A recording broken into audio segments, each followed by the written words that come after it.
Depuis 2014, année de création de Swissflax GmbH, le lin dédié à la production de fibres vit une renaissance en Suisse.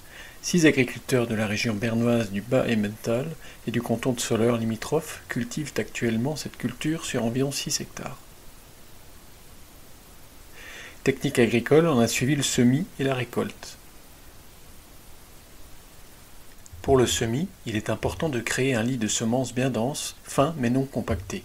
Jusqu'à 1800 graines par mètre carré sont semées, à une profondeur de 2 à 3 cm.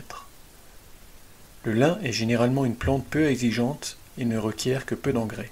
Selon le sol, un peu de phosphore et de potassium. De l'azote ne doit être apporté que rarement. Durant les mois de juillet et août, les machines spéciales pour la récolte de fibres et de graines de lin sont de sortie dans les champs. Cet outil extrait du sol les fines plantes de lin avec leurs racines. La machine est entraînée par un moteur Deutz à 4 cylindres refroidi par air. L'entraînement est hydrostatique. Toutes les bandes transporteuses suivent un mouvement avec rapport de transmission de 1 pour 1. Plus la vitesse d'avancement est soutenue, plus les bandes tournent vite. Lors de la récolte, l'allure peut atteindre 7 km/h. Des releveurs acheminent le lin via des bandes transporteuses. Les plantes sont extraites du sol et entraînées vers le haut jusqu'à la table de dépose où elles sont regroupées en un andin. C'est là que celui-ci est repris par une courroie équipée de pointes et mené vers l'arrière par-dessus la table où il est déposé au sol via des rails de guidage. Cela évite de rouler sur la récolte lors du passage suivant.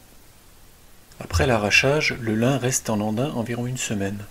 Dès que les capsules sont mûres, la batteuse à graines de lin entre en action. Avec cette machine, 2 opérations sont assurées en un seul passage.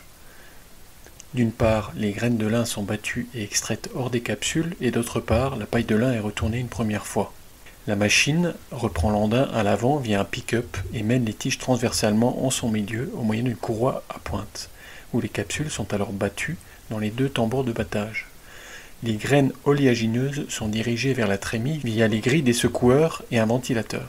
La paille de lin battue, toujours encore en andin, est alors retournée une fois à 180 degrés à l'arrière au niveau du batteur, à l'aide d'une piste incurvée puis à nouveau soigneusement déposée au sol. La production de fibres est réellement le but principal de Swissflax. Après le battage, le lin reste au sol. C'est là que se poursuit le rouissage. Les parties de la plante rouissent ainsi à l'air libre, exposées à l'influence d'un champignon alternaria. Ce processus de dégradation libère les fibres des parties ligneuses et sèche la plante pour former la paille torréfiée.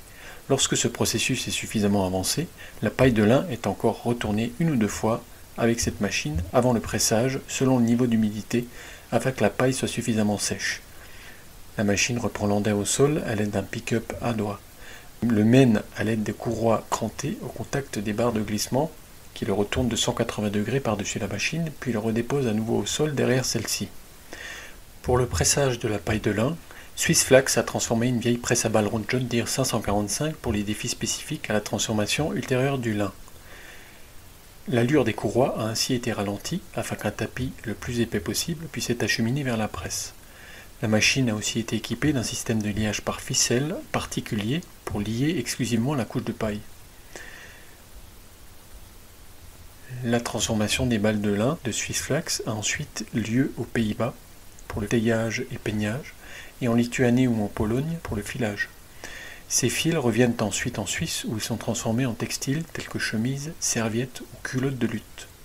Davantage d'informations sur la culture de lin dans l'édition imprimée de septembre 2023 de Technique agricole.